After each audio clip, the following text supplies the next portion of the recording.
For whatever reason, it's clear from the summit that after 45 years of membership, they are not willing, unless there's some fundamental change of approach, to offer this country the same terms as Canada.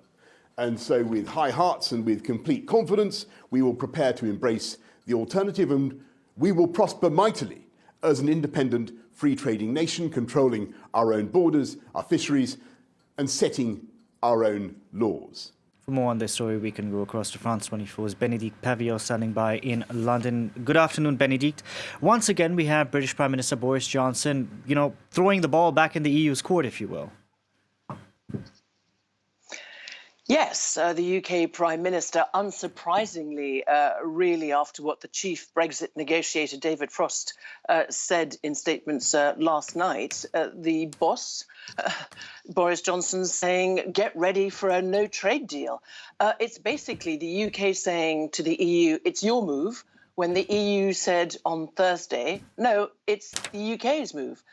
But the fact of the matter remains that both sides have said that they want to continue talking. And when repeatedly asked in this statement made in Downing Street a short while ago, Boris Johnson refused to actually confirm that he was closing the door. So in other words, he's left the door basically partly open. Now, the UK Prime Minister was really underlining that according to him, the EU is unwilling to seriously consider the UK's preferred option, and that is of an arrangement on a longer Canada-style arrangement with the EU.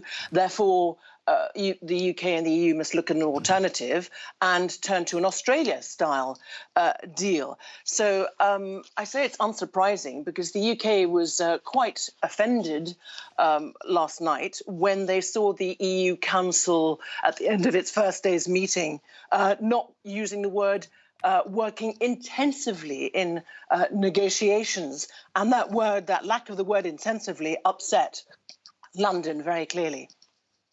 Bénédicte, is the Prime Minister really entertaining the idea of a no-deal exit, or is this just all bluster? Well, that's the question.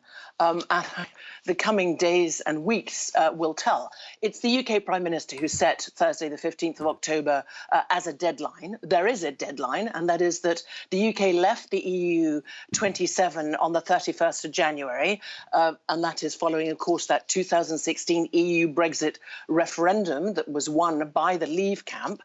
The 31st of December is the date on which, anyway, many changes, or the 1st of January, are going to really change anyway, whatever happens, deal or no deal, with possible tariffs, quotas, borders, etc. Interesting to see that Ursula von der Leyen, the EU Commission President, has just tweeted, the EU continues to work for a deal, but not at any price. As planned, our negotiating team will go to London next week to intensify these negotiations.